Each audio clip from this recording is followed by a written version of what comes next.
Ideal public school के मेरे प्यारे बच्चों, आज आप सबको 15 अगस्त आज़ादी के दिन की हार्दिक शुभकामनाएं। आप सब यहाँ इकट्ठे हुए हैं आज़ादी का जश्न मनाने के लिए। ये दिन हम लोगों के लिए बहुत ही महत्वपूर्ण है, क्योंकि 15 अगस्त 1947 को अपना देश आज़ाद हुआ और इस आज़ादी को पाने के लिए आप सबको मालूम ही है कि हमारे देश के बहुत लोगों ने अपनी जानें गंवाई, अपने बलिदान दिए और जिसकी बदौलत आज हम लोग आज़ाद हुए और अपने तरीके से जीने की आज़ादी प्राप्त की।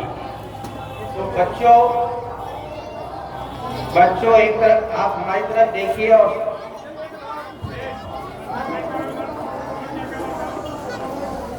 तो स्वतंत्रता का दिवस हमें आज़ादी के और हमारे वीरों के उन बलिदानों की याद दिलाती है जिन्होंने इस देश को आज़ाद करने के लिए, भारत माता को आज़ाद करने के लिए अपनी बलिदान दी। तो आपको मालूम होना चाहिए कि आज़ादी से पहले हम लोग अंग्रेजों के गुलाम थे। हमें अभिव्यक्ति की स्वतंत्रता नहीं थी, हमें घूमने की स्वतंत्रता नहीं थी, हमें अपने विचारों की रखने की स्वतंत्रता नहीं थी। हम अपने हिसाब से कोई काम नहीं कर सकते थे, क्योंकि हमारे ऊपर अंग्रेजों का अधिकार था। जो अंग्रेज चाहते थे वही हम करते थे। लेकिन महात्मा गांधी, बापू और उनके साथ बहुत सारे स्वतंत्रता सेनानियों ने मिलकर इस देश को आज़ादी दिलाई और जिसकी बदौलत आज हमें बहुत सारे अधिकार मिले हुए हैं। हम फ्री हैं। फ्री का मतलब हुआ कि हमारा अपना देश है, हमारा अपना कानून है, हमारा अपना संविधान है और हम अपने तरीके से काम करते हैं। हम जहाँ चाहे वहाँ घूम सकते हैं, जहाँ चाहे हम रह सकते हैं। हमें अपने विचारों को सबके सामने रखने की स्वतंत्रता है, यानी स्वतंत्रता हर मायने में है। लेकिन ये आज़ादी से पहले हमें नहीं था। हमारे पास इस तरीके की स्वतंत्रता आज़ादी से पहले नहीं थी।